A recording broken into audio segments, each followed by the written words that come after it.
There was once a time when Earth knew no winter, no snow, no ice, no long freezing nights at the poles. Only sunshine, humidity, and tropical storms sweeping across continents, from the equator all the way to the North Pole. That was when our planet entered a period scientists call the Paleocene-Eocene thermal maximum, abbreviated as PETM. The name sounds dry, but its meaning is truly terrifying. Earth transformed into a gigantic furnace where temperatures soared and did not drop for millions of years. The exact cause of this phenomenon is still under investigation, but most scientists agree it began with a series of cascading natural disasters. Intense volcanic activity in the North Atlantic spewed enormous amounts of carbon dioxide into the atmosphere. At the same time, methane gas, trapped in layers of seabed ice, melted and escaped, amplifying the greenhouse effect. In just a few thousand years, greenhouse gas levels rose so much that Earth couldn't rebalance itself. Global average temperatures increased by at least 5 to 8 degrees Celsius, enough to completely eradicate polar ice caps and make oceans warmer than ever before. The result was a planet with only 2 seasons, hot and hotter. The atmosphere was dense with water vapor. Heavy rains poured down near the equator, then rapidly evaporated, creating cycles of severe droughts and floods. In places once covered by snow, vegetation grew luxuriantly. Dense forests spread all the way to Greenland. And in the Arctic, fossils of palm trees and ancient crocodiles were found, evidence that the climate back then was much warmer than today. Earth back then was a completely different world. Tropical forests covered continents, shallow seas expanded. The sky was always overcast with heat and humidity. There was no winter to impede growth, nor any cold strong enough to slow down life.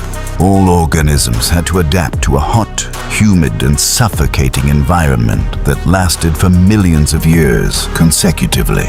And in that natural pressure cooker, colossal creatures emerged, massive, bizarre, and more terrifying than anything that existed before. As Earth entered its eternal summer, the first ruler rose from the humid swamps of South America. A snake over 13 meters long, weighing nearly a ton, moved silently in the shadows of the forest. Titanoboa.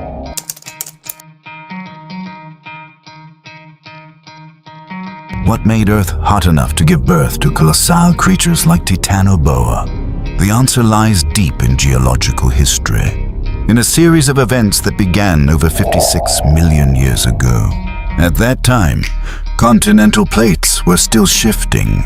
The area between Greenland and Europe fractured, forming a massive volcanic range thousands of kilometers long, known as the North Atlantic Igneous Province.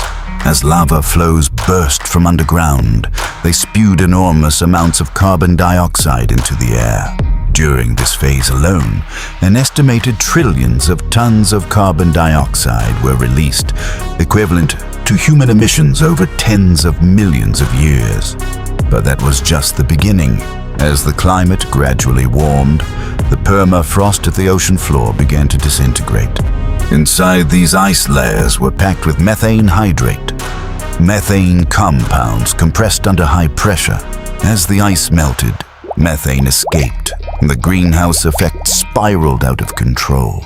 Methane gas has over 20 times the heat-trapping capability of carbon dioxide. Even a small fraction escaping was enough to turn Earth into a furnace. Scientists call this a climate cascade effect. As the planet warms, it self-activates mechanisms that make it even hotter, absorb more melting ice, then release more carbon dioxide. All of this forms an unstoppable heat spiral. In just a few thousand years, very short compared to geological timescales, the global average temperature increased by 5 to 8 degrees Celsius. In polar regions, once frozen year-round, Temperatures rarely dropped below 20 degrees. The last glaciers melted, pouring into the sea, raising sea levels by tens of meters. Ocean currents changed direction, making formerly temperate regions suffocating and stormy. The atmosphere also thickened, containing more water vapor. Skies were often overcast. Sunlight dimmed through a hot, humid haze. In many places, it rained almost non-stop for months. But when the rain stopped, water evaporated so quickly that the ground cracked in just a few days.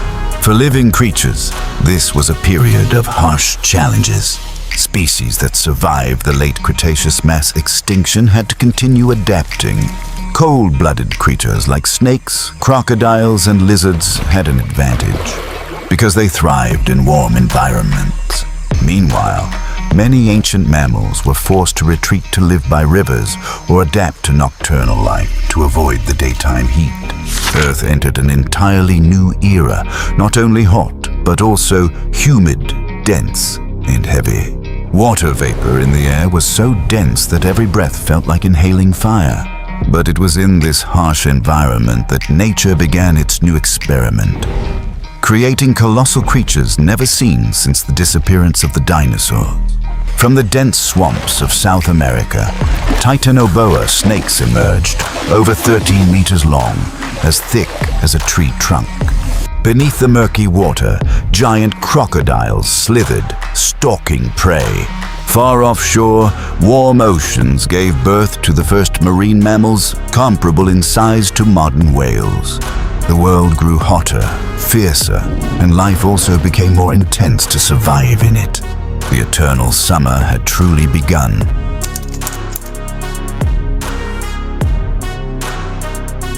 Amidst the humid rainforests of ancient South America, where the air was thick with water vapor and the ground was soaked with mud, existed a world where every creature lived in suffocating heat.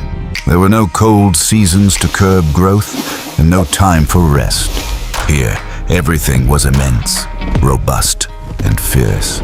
On that land, a colossal predator slithered silently. Titanoboa cerrejonensis, the largest cold-blooded creature ever known in Earth's history.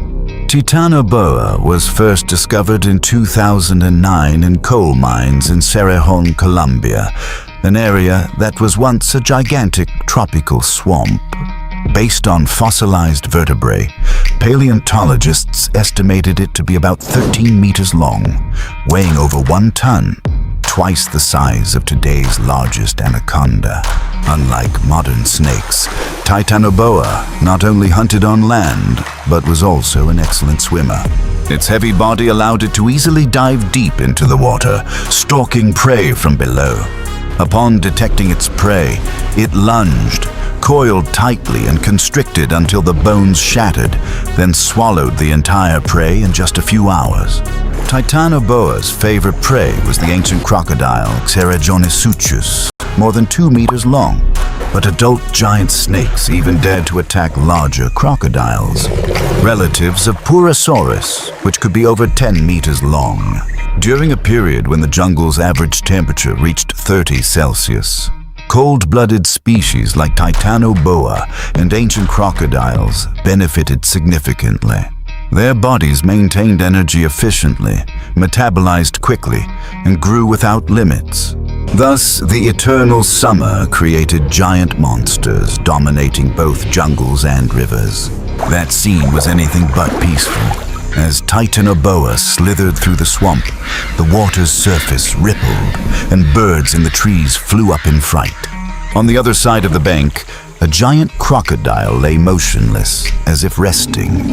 But with just a flick of its tail, water erupted into a white spray.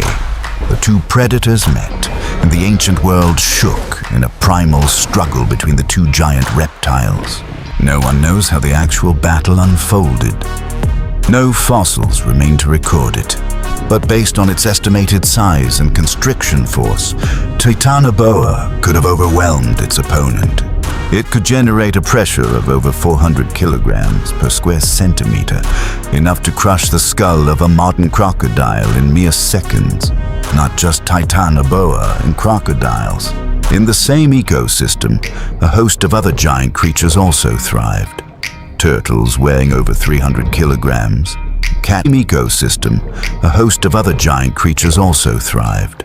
Turtles weighing over 300 kilograms. Catfish 3 meters long, and predatory birds as large as big cats.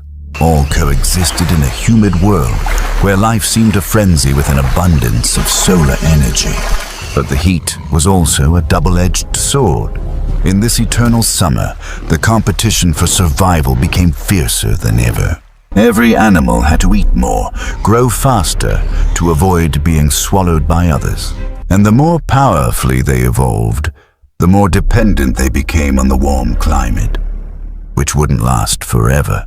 During those approximately 10 million years, the South American rainforest became one of the most vibrant ecosystems to ever exist on the planet. Titanoboa was a symbol of that era, an era without winter, only continuous reproduction and predation.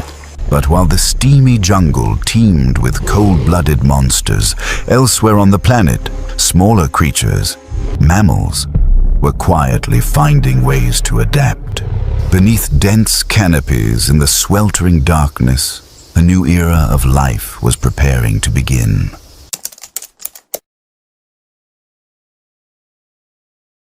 As titanoboas slithered through the humid jungle, another world was quietly taking shape beneath the trees. There were no giant muscles, no deadly constriction force, only perseverance, adaptability, and budding intelligence. It was in this place that the first mammals after the age of dinosaurs began to emerge into the light. After the extinction event 66 million years ago, most dinosaurs disappeared, leaving a huge void in the food chain. Initially, mammals were just small, nocturnal, insect-eating creatures, hiding in tree hollows to avoid predators. But as Earth entered its millions of years-long summer, the environment became favorable for them to thrive. Warm climate, abundant vegetation, sluggish. Coryphodon was a testament to the incredible adaptability of mammals. They lived in swampy areas, moved in herds, and were among the first large mammals to appear after the age of dinosaurs. The intense heat caused their bodies to grow larger, aiding in better heat dissipation, while thick skin and profuse sweating helped regulate body temperature in the humid air. But the summer world was not just grass and water. In the drier lands of North Asia, where Mongolia is today, new predators emerged. Andrewsarchus mongoliensis. With a length of nearly 4 meters and a skull over 80 centimeters long, Andrewsarchus is considered one of the largest terrestrial carnivores to have lived during the Eocene epoch. But the drought was evolving in the opposite direction, leaving the land to return to the sea. These were the ancient ancestors of today's whales. One of the strangest creatures in this group was